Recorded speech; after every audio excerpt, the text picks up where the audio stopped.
Je décide d'aller dans ma chambre. Et je fais un coffre-fort souterrain. Je suis pour l'entrepreneuriat jeune. Alors aujourd'hui, dans cette émission, nous allons vous présenter un jeune entrepreneur, pas comme les autres. Il est parti de zéro pour devenir héros. Alors, je vais vous présenter aujourd'hui le jeune entrepreneur Mike que nous allons rencontrer dans quelques secondes.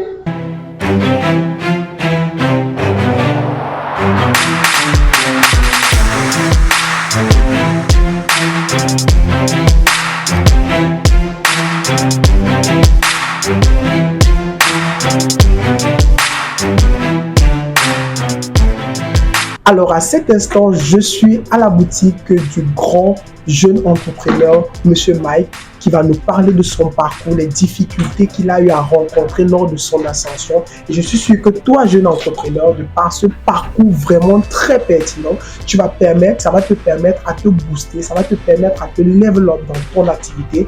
Et enfin, à la fin, il va également te donner certains petits conseils que toi, jeune entrepreneur, à l'utilisation de ces conseils, tu vas vraiment level up ton activité. Alors, bonjour Monsieur Mike. Bonjour mon frère. J'espère que vous allez bien. Ah, très bien. Ok, très bien. Super. Donc aujourd'hui, si nous sommes là avec l'émission, c'est pour parler de votre parcours, le parcours très inspirant d'un enfant qui est quitté, je l'ai dit, de 2000 francs CFA à des millions aujourd'hui. Dites-moi déjà. Merci. Merci mon frère, je tiens à vous remercier en ce moment votre équipage et vous pour cette interview. Je suis pour l'entrepreneuriat jeune qui va notamment être source de motivation pour des jeunes en recherche de profit. Super. Alors dites-moi un peu, quel a été le bouquet? Comment est-ce que vous avez commencé afin d'arriver à ce niveau? Vous m'avez dit une fois, tout a commencé à l'université. Quelle année était-ce? Oui, justement en 2016, j'étais étudiant en sciences économiques à l'université de Douala, à FCGA, faculté des sciences et des histoires appliquées. Super. Et j'avais des difficultés de scolarisation. Comme tout le monde. Oui. J'utilisais un téléphone Samsung Note 1 à cette époque. En 2016. En 2016, un gros téléphone, on pouvait dire. C'était parmi les téléphones un peu plus. Et tu n'arrivais pas à te scolariser. Et je n'arrivais pas à me scolariser. Je me suis dit que à quoi sert d'avoir un téléphone qui est au-dessus de la valeur, largement supérieure à la valeur de ma scolarité. Le mieux pour moi, ce serait de m'en débarrasser d'une certaine manière. C'est où je me rends dans un marché. D'accord. Bon, je ne peux pas dire, moi, vous voulez vous débarrasser du téléphone pour manger l'argent bien? Non, je me débarrasse. En fait, le terme débarrasser, c'est pas vraiment approprié. Je voulais me servir de ce téléphone comme moyen un moyen aussi facile pour obtenir un certain financement. Pour aller régler ma scolarité. Donc ce jour, je me rends dans ce marché et pour la simple raison que j'allais me scolariser le jour qui devait suivre, je vends mon téléphone. D'accord, le Note? Le Samsung Note 1. D'accord. Je le vends à une somme de 45 000 francs CFA. Oui. Vu que la seconde tranche, vous voyez comment les universités n'ont pas de tranche. C'était 25 000. Donc c'était largement dessus. Donc à ce moment, une fois que j'ai entrepris cet échange, j'ai perçu les 45 000. Mais tout à coup, mes idées ont changé. Comme on dit souvent, quand l'argent arrive. Mais mes idées n'ont pas changé dans le sens où je dois abandonner l'école. Donc je devais essayer de faire fructifier cet argent. Parce que je me suis demandé, tiens, une fois que j'ai eu un capital, c'est-à-dire un montant que je ne parvenais pas à économiser, vu que ce téléphone, j'avais acheté un prix un peu plus bas, c'était un montant de, je crois, 30 000. Il y avait 2 mois d'utilisation. Je me dis, en tant que jeune, qui sait d'où il vient et tout ce qu'il endure, qui ne compte que sur lui, et qui a des parents qui aussi l'ont soutenu énormément, et qu'aujourd'hui c'est à lui de se déployer de ses propres ailes pour ne plus être un fardeau pour les autres. Je décide de multiplier cet argent. Comment? Je dis, la première question que je me pose à cet endroit ce jour, comment est-ce que ceci arrive à fonctionner et de manière à ce que tout le temps il puisse avoir des téléphones? Ça, c'était le premier dilemme. Donc, c'était un grand marché, quoi. Un très grand marché. Dans la ville de Douala, plus précisément à quoi? Ancienne troisième. Je me lance dans cette aventure. Ce jour, j'ai dit, c'est vrai, j'aurai des difficultés le lendemain, vu que je vivais un peu très loin, à beaucoup de kilomètres. Je devais pallier le souci de transport, qui était forcément un facteur très conséquent. Je me dis, rien ne pourra me dépasser, je vais me lancer. Ce jour, par la grâce de Dieu, j'ai la chance d'acheter 2 téléphones avec 15 personnes aussi qui avaient des difficultés financières. Donc ça veut dire qu'avec cet argent du nôtre, j'ai pu acheter 2 téléphones. Vous avez acheté 2 téléphones et vous êtes scolarisé en même temps ou bien vous n'êtes plus allé vous scolariser? Bon, je ne me suis pas directement scolarisé parce qu'il y avait le délai de scolarité. Donc vous avez dit non. J'ai dit entre-temps, je peux gérer vu que je suis à l'université, évidemment. Et je revends l'un de ces téléphones ce jour. Par la grâce de Dieu, j'obtiens un bénéfice de 5 000 francs. Ça me motive. Tiens, si je peux avoir 5 000 francs comme ça, c'est motivant. Et ça veut dire que cet argent, si je le capitalise, je fais un emplacement qui était de le réinvestir. Avant le délai de scolarité, je peux me retrouver avec un capital et cette scolarité. Donc du coup, c'est comme ça que ça se passe. Donc si je comprends bien, avec la vente de ce téléphone, vous avez dit, comme ce n'était pas encore le délai à l'université, vous avez dit vous pouvez fructifier ce capital bien évidemment. Avoir un capital pour vous lancer dans le business. Et en même temps, pour me scolariser. Ok, super. Dites-moi un peu comment ça s'est passé. Malgré mes efforts, c'est vrai que je vais d'abord vous faire comprendre que j'étais un étudiant assez compétent. Je ne vais pas me dire parce que j'ai toujours voulu être meilleur dans ce que je fais. Pour certains jeunes, ils se disent que l'université, c'est un moyen de... C'est un niveau où chacun peut faire ce qu'il veut, parce que bon, le savent. C'est un dortoir, si je peux dire ça comme ça. C'est un libertinage. Mais moi, à l'université, je faisais encore les mêmes théories et pratiques qu'au secondaire. C'est-à-dire, je faisais les 22-6. Je faisais la statistique, comme je faisais économie, de 22h à 6h à l'université. Oui. Donc,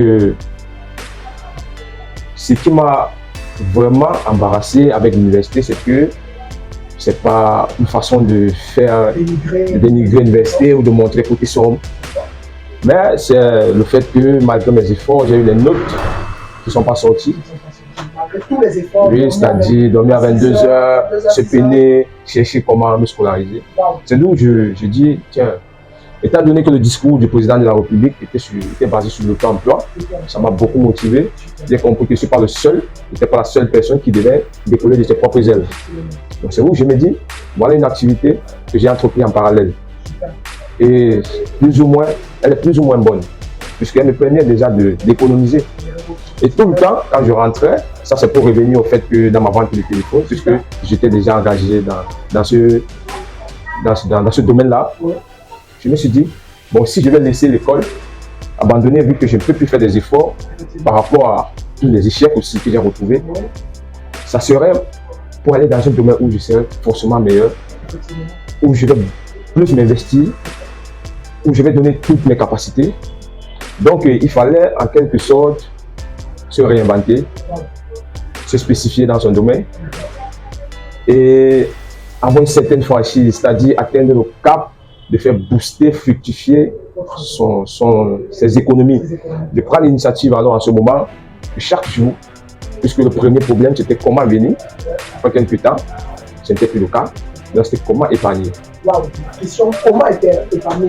Je vais vous assurer, M. Mike, c'est une question qui mue beaucoup les jeunes aujourd'hui. Ils ne savent pas épargner. Alors dites-nous un peu, quel était votre processus d'épargne? Oui, en ce moment déjà, mon frère, les bienfaits que j'ai eu à l'école, c'est de faire économie. Ça m'a beaucoup aidé parce qu'en économie, les principes, selon ces principes, pour un entrepreneur, parce qu'on étudie l'entrepreneuriat en économie, c'est que vous devriez toujours savoir ceci, vos revenus doivent être supérieurs à vos dépenses. C'est là où je tire mon raisonnement et je m'appuie sur ça. Donc quand on dit vos revenus, ce que tu gagnes au quotidien, oui, tu dois dépenser moins que ce que tu gagnes. Peut-être 5 fois plus moins que ça. 5 fois plus moins que ça. Ça permet de maximiser en termes d'augmentation de capital. Bon, je prends l'initiative d'épargner de 2 000 francs. De 2 000 francs, oui. Mon premier agent devient 90 000. Wow. Maintenant, ces 90 000, oui, je ne les épargne pas, c'est-à-dire dans une banque ou une microfinance. Oui. Je les conserve et je les remets dans des affaires. Tu l'as conservé comment? Non, attendez. Ça, c'est mes épargnes ont suivi des chronologies. Oui, c'est-à-dire, étape numéro 1, numéro 2, 3, jusqu'aujourd'hui. J'ai commencé avec 2 000 dans mon cahier d'économie parce que je me disais, arriver à 90 000, ce n'était pas du tout facile. je prends ce même argent, je réinvestis dans mon capital, dans mon business. Ça veut dire en d'autres termes, vous utilisez... Oui, j'ai fait gonfler mon business.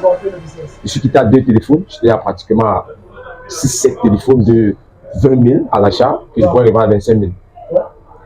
Après me revient l'idée ingénieuse, je pense que c'est divine, une idée très divine, venue de très haut, parce que c'est de là vraiment qu'est né le fruit de Mike. Tout d'abord, Mike, c'est un diminutif de Michael. Oui, c'est de là où je sors cette personnalité. Puisque, comme je vous ai dit, je vendais des téléphones, mais je vais revenir sur la jeunesse de Mike. Parce que là, c'est Mike a une jeunesse, Mike, le profil Mike, l'entreprise de Mike, parce que je dis, on a Mike Apple, on a Mike Ice Cream, on a Mike Transit, qui est un secteur d'activité où on travaille encore, mes collaborateurs et moi. Bon, pour rechuter, ça c'était juste une parenthèse. Cette idée qui est venue de très loin, je décide d'aller dans ma chambre. Et je fais un coffre-fort souterrain. Racontez-nous plus de cette idée. Je fais ma chambre, je fais un trou, pratiquement un carré. Oui. Si je peux dire, il y a peut-être une caisse centimètre, 10 cm carré. Vous avez creusé le sol 10 cm carré, oui. Wow. Je la fais couler par moi-même, à l'issue qu'une personne. Il n'y avait que moi, puisque c'était un coffre-fort, parce que c'est très. Je décide qu'à partir du jour où ça va sécher, je vais envoyer une pièce, soit une, soit deux, trois, beaucoup plus que ça, en fonction de mes revenus, 500 francs dans ce coffre-fort souterrain qui était made in Mike Apple. Mike Apple. Oui. Depuis ce jour, j'ai pris la peine de me sacrifier pour ça. Que je gagnais ou que je ne gagnais pas, j'envoyais les 500 francs. Wow. En un an, il y avait des jours où j'envoyais plus parce que... Mais avant de me parler d'un an, dites-moi, quelle est cette discipline que vous avez développée afin d'arriver jusqu'à un an? Pourquoi quelle est l'idée qui est venue de votre tête afin d'aller creuser un trou dans votre chambre? Pourquoi vous n'avez pas sollicité une caisse? Oui, voilà. Cette idée aussi de creuser le trou, la caisse souterraine. C'est bien vrai que déjà, je peux remercier le Seigneur pour ça, parce que malgré nos efforts, c'est lui qui l'a béni. C'est parce que je voulais devenir quelqu'un.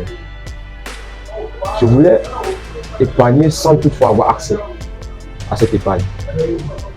C'est-à-dire, au bout d'une longue période, le retrouver avec certains montants d'argent que je n'avais jamais eu au préalable entrer en possession. Donc, je multiplie mes investissements de la base de 90 000. J'achète, je revends, j'achète, je revends. Durant une très longue période. Ce trou, je vous assure, a été au mois de départ.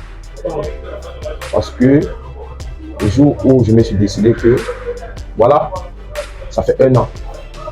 Donc ça fait un an. Est-ce qu'il y avait des jours dans ces un an que vous vouliez entrer, casser la caisse? Oui. Et tout? Bien sûr, mon frère, il y avait des jours, mais je ne pouvais pas. Parce que dès la base, je me suis conditionné avec ce trou. Wow. En cimentant, en coulant une dalle et en laissant uniquement l'espace pour les 500 francs. Ça veut dire que si vous avez... Et laissez-moi vous dire, j'ai déposé un tapis au-dessus. Wow. J'ai perforé sur le tapis à la dimension de la pièce. J'ai posé un petit frigo. Ça passait très inaperçu. Donc chaque fois, je me courbais, j'enfonçais ma main. Je n'avais même pas l'œil pour voir. Je n'avais pas, je ne pouvais pas me rendre compte jusqu'où était, comment est-ce que la caisse évoluait. Et c'était ça l'objectif. Donc ça veut dire que si vous aviez des caisses comme tout le monde, là où on pose, même si c'était en fer, vous allez casser ça? Non, j'étais tenté parce qu'il y a des moments où c'était vraiment très difficile. C'était très pénible de joindre les deux bouts, que ce soit dans ma vie, que ce soit celle de mes proches et que ce soit dans mon business. C'était très difficile. Mais ce trou m'a vraiment permis de patienter, de développer une certaine patience, une certaine persévérance, une certaine discipline, un certain sacrifice et qui a vraiment payé en fin de compte. Au bout d'un an, j'ai décidé de casser la caisse. Ça m'a beaucoup marqué parce que l'argent était trop sale. Mon premier argent, c'était 900 000 francs. Votre tout premier 900 000? Mon tout premier 900 000. Donc je suis passé, comme je peux dire, d'un capital. J'ai touché en un coup 900 000, mais grâce à mes efforts. Et qu'est-ce que vous avez fait avec cet argent? Je prends cet argent tellement il était sale. Mais c'était le physique, mais la valeur, C'était énorme. Tout à fait l'argent, quel qu'en soit son état, il garde sa valeur. Je me décide d'aller l'épargner dans une banque. Et les bienfaits que l'université m'a accordé, j'ai pu ouvrir mon compte bancaire, mon compte d'épargne gratuitement. Ça, j'ai remercié l'université. J'ai travaillé longtemps avec. Donc, quand j'arrive à la banque, pour la petite histoire, j'ai tombé sur une caissière qui me dit, parce que je viens avec le sac d'argent, je disais peut-être voilà, c'est peut-être un jeune qui vient de poser 100 millions et c'est pas trop. Je sors mon sac de pièces, c'était 900 pièces. 900 pièces. Non, pas 900 pièces, c'était 1800 pièces. 1800 pièces. 500. La dame me dit, mon fils, c'est du travail. Prenez la chaise. Et vous avez dit ça gentiment comme ça? Prenez une chaise. Oui. Voilà du scotch. Et vous allez le répartir en 5 000. Et dites-moi, vous étiez fier de repartir? Oui, j'étais très fier. J'ai répondu très poliment à la dame.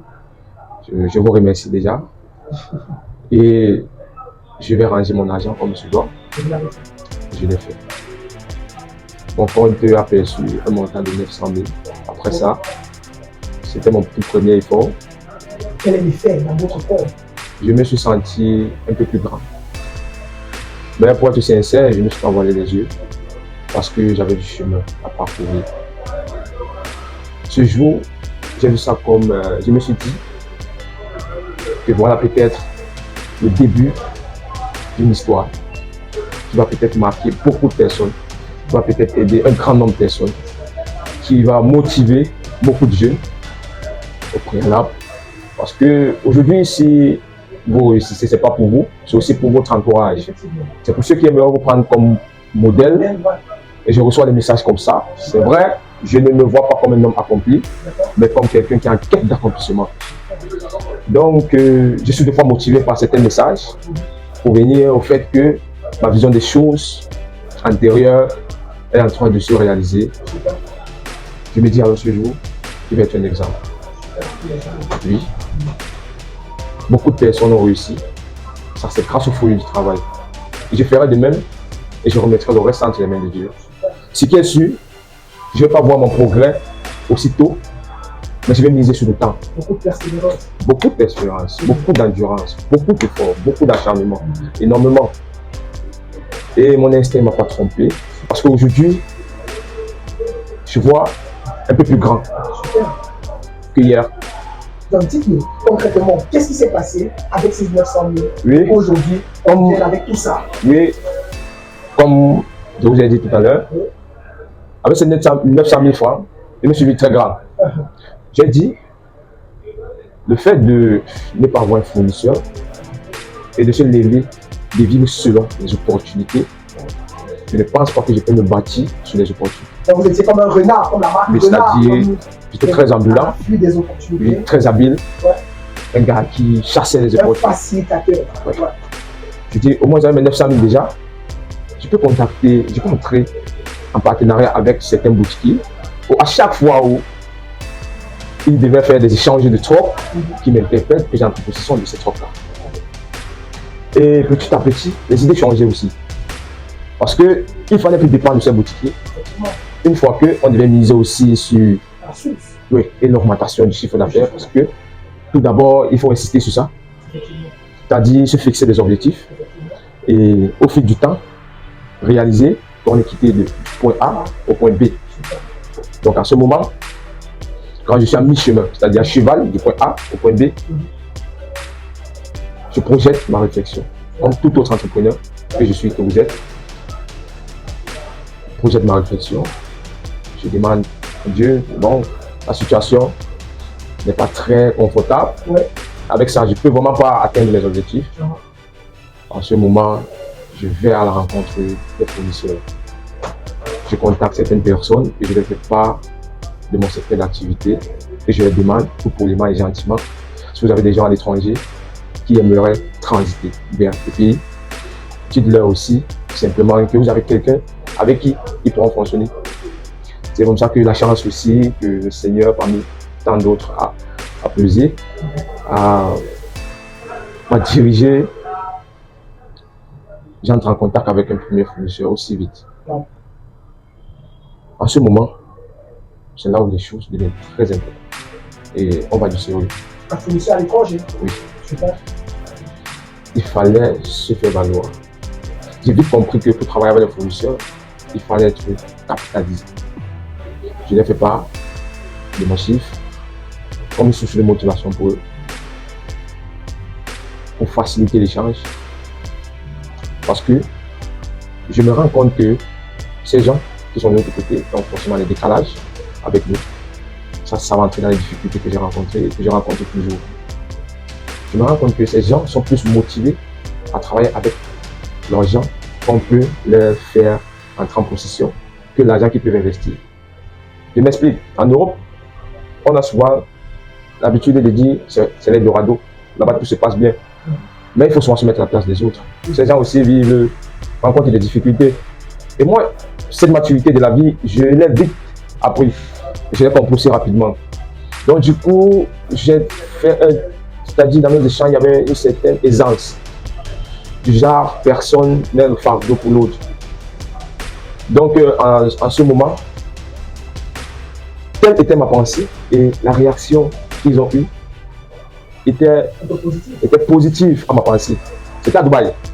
Ils vendaient les Samsung S7 avec les Dodge. Oui.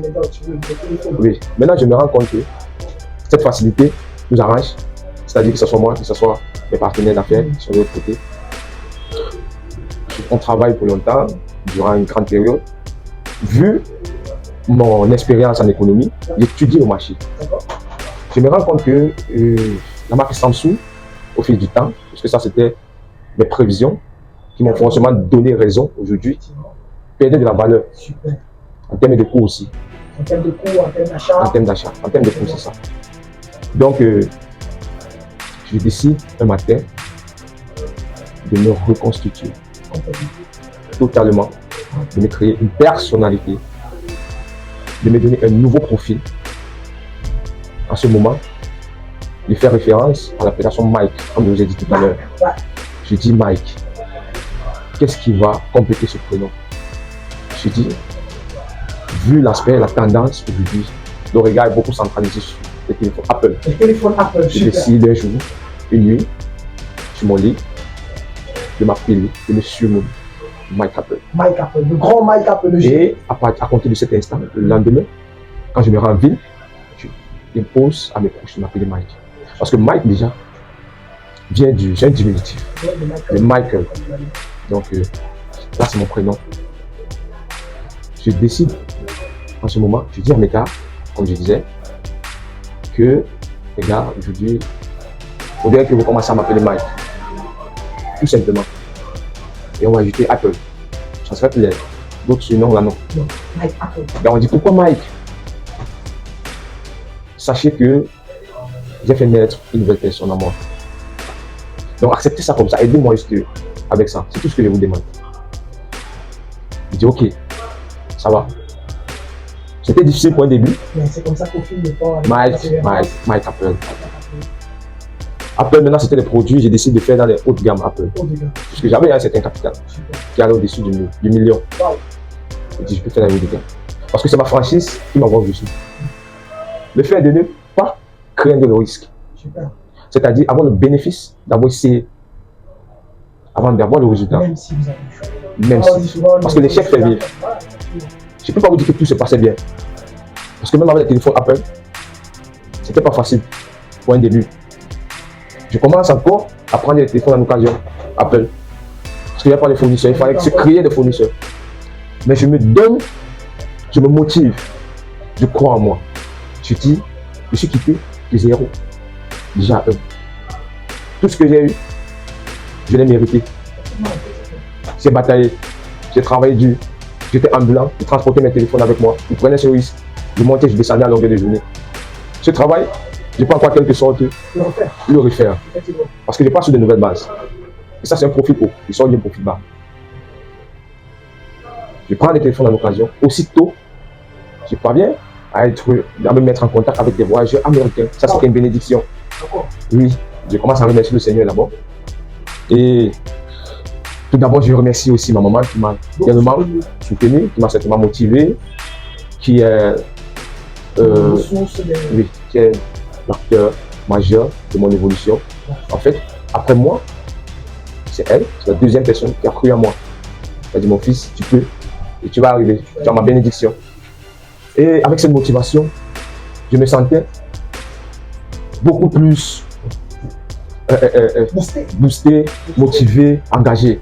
Je dis, cette femme, elle a fait de son mieux jusqu'ici pour faire de moi celui qui je suis présentement, parce que je l'adore elle, parce que c'est mon Dieu sur terre, et le Seigneur aussi, je profite comme ça pour l'adresser un coucou à Madame Anne, que j'aime bien, et rien que jusqu'à aujourd'hui, je suis motivé, et je souhaiterais que le Seigneur accorde la santé, qu'elle vive pour longtemps, et pour manger. Parce qu'on ne compte pas manger seul. Ok, super. Voilà. Okay. Bon, maintenant, j'ai investi aux États-Unis, parce que je suis passé au cours des années, parce que c'est pas un travail qui a été fait en un an. Là, on parle déjà, parce que c'est les années 2016, nous sommes en 2022, donc mes efforts, mon study, le fait d'être dans la vie active, ça date déjà de, ça va de 6 ans, ça a bien compté, ça va de 6 ans. Donc, entre ces temps-là, jusqu'à 3 ans déjà, 3 ans et demi, je parlais en contact avec des fournisseurs aux États-Unis.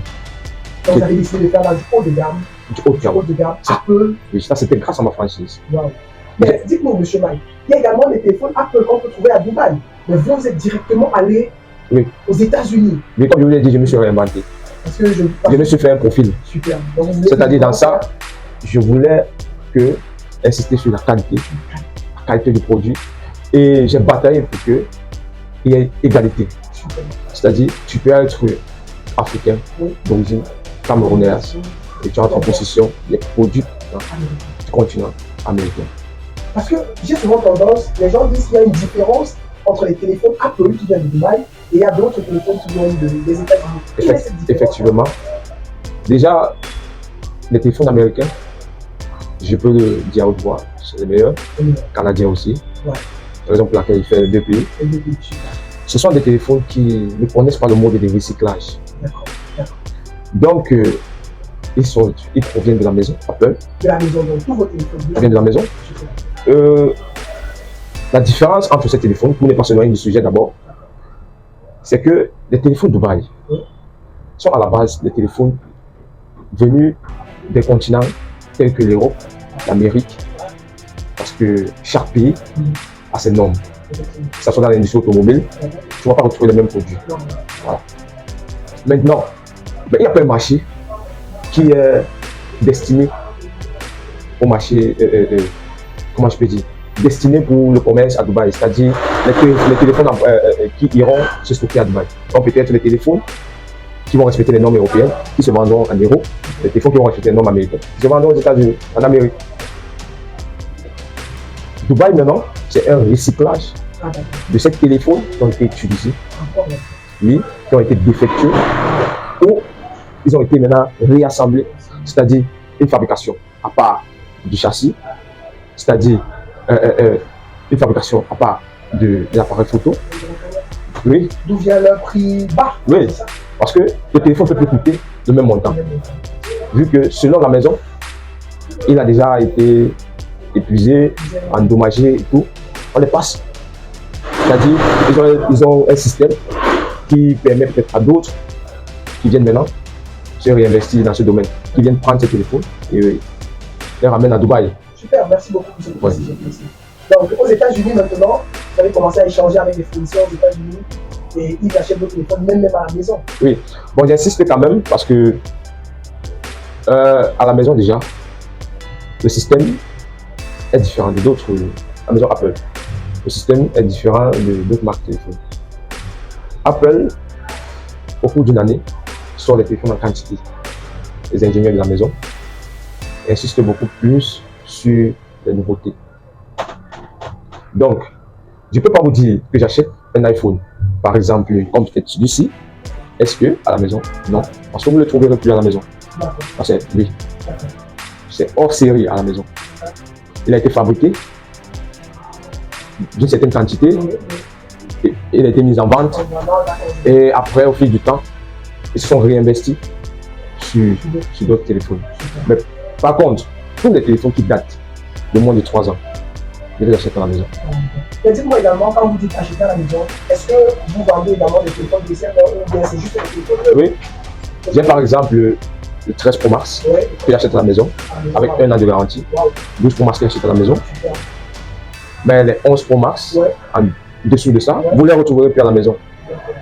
Non, c'est un stock limité. Oui. Ok, super. Continuons votre parcours. Ok. Donc pour revenir à mon parcours, aujourd'hui, mes fournisseurs et moi, on travaille beaucoup. Super. Le travail est acharné. Et l'une des difficultés qu'on rencontre, c'est le décalage horaire. Parce que je pourrais vous faire écouter un voice, mais bon, on va essayer d'aller un peu plus rapidement. Parce que un fournisseur qui me dit, Mike, je vais forcément t'appeler le matin, vous serez à telle heure là-bas, moi je serai à telle heure ici.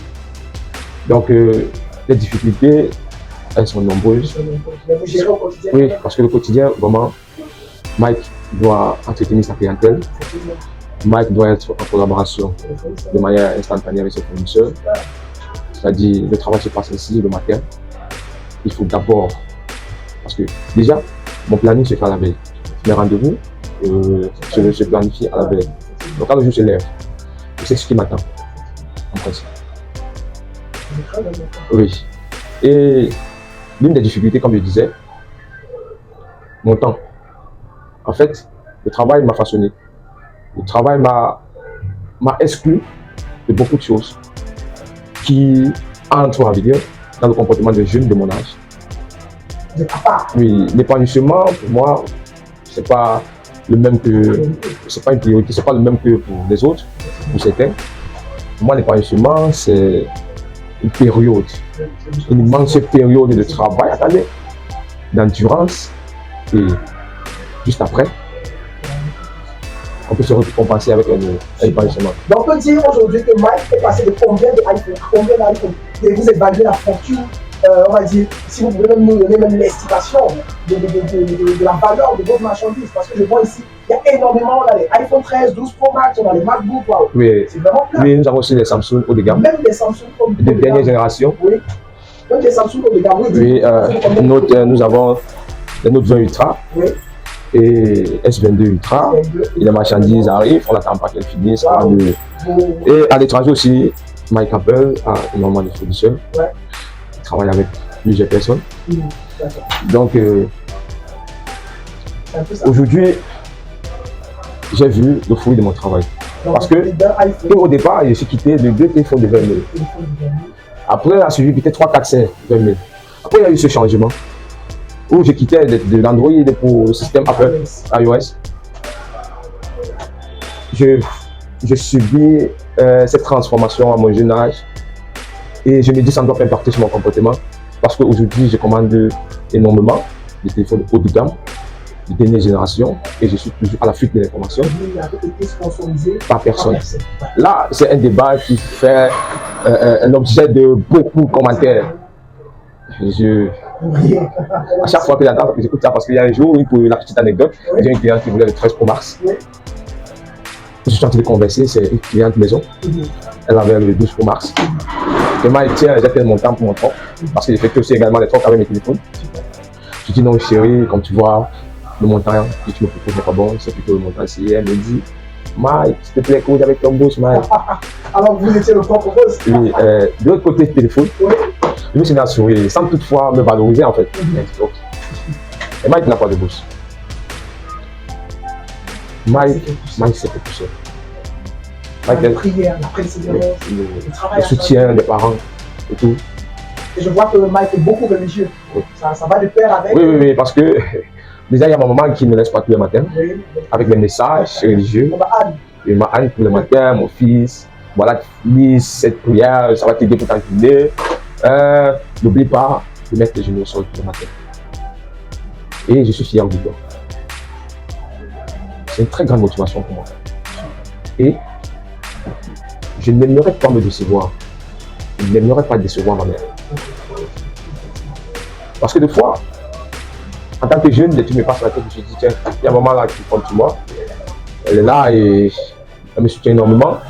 Elle s'est battue avec mon papa qui est aussi parti aussitôt. Il s'est tellement battu pour moi, pour me mettre, pour m'inculquer une certaine mentalité.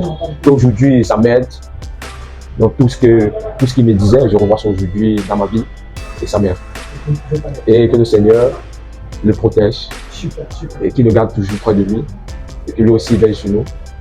Mon plaisir aussi, donc je profite aussi pour dire parce que à ma soeur qui n'est plus parmi nous, qui a souffert d'un cancer pendant plus de 2 ans, qui nous a vraiment secoué, de là où elle est, que non, on ne l'oubliera jamais. Et comme conseil pour la jeunesse, j'ai 5 points sur lesquels chaque jeune pourrait s'attarder et prendre en compte. Le premier, c'est la prière. Beaucoup de prière. Le deuxième, c'est un travail acharné. Parce que il n'y a qu'un seul fruit à cause du travail, c'est la réussite. Et le troisième, c'est la même prise sur ses finances. C'est-à-dire que savoir que ses revenus doivent être supérieurs à ses dépenses. Juste cette phrase, vivre avec. Le quatrième, c'est le temps. Consacrer son temps à l'utile. L'utile pour nous les jeunes, c'est très important pour nous. Très important. Et le dernier qui est peut-être aussi drôle, mais qui est vrai, c'est de contrôler sa libido en tant que jeune. Que ce soit homme, que ce soit femme. Le conseil, c'est pour tous. Donc c'est pas pour les catégories, soit le côté masculin, soit le côté féminin. Parce que la femme aussi, on a eu une émancipation de la femme. En Europe, dans le continent européen, en Amérique, aujourd'hui en Afrique. Pourquoi pas femme entrepreneur? Vous voyez un peu. Donc ce conseil est valable pour tout le monde. Merci, monsieur Emmanuel Noudel et son équipage pour Je suis pour l'entrepreneuriat jeune. Et vous remercie une fois de plus. Bonne journée. Alors, merci à Monsieur Mike pour ce parcours vraiment très, très percutant. S'il ne vous a pas dit là où il est situé, le Cameroun, plus précisément ancien 3e. J'espère que de par son parcours, toi, jeune entrepreneur, tu as été boosté et tu vas passer à l'action dès à présent. Tu ne vas pas remettre à demain ce que tu pouvais faire à l'instant. Alors, on se dit à la prochaine émission. Je suis pour l'entrepreneuriat jeune. Merci.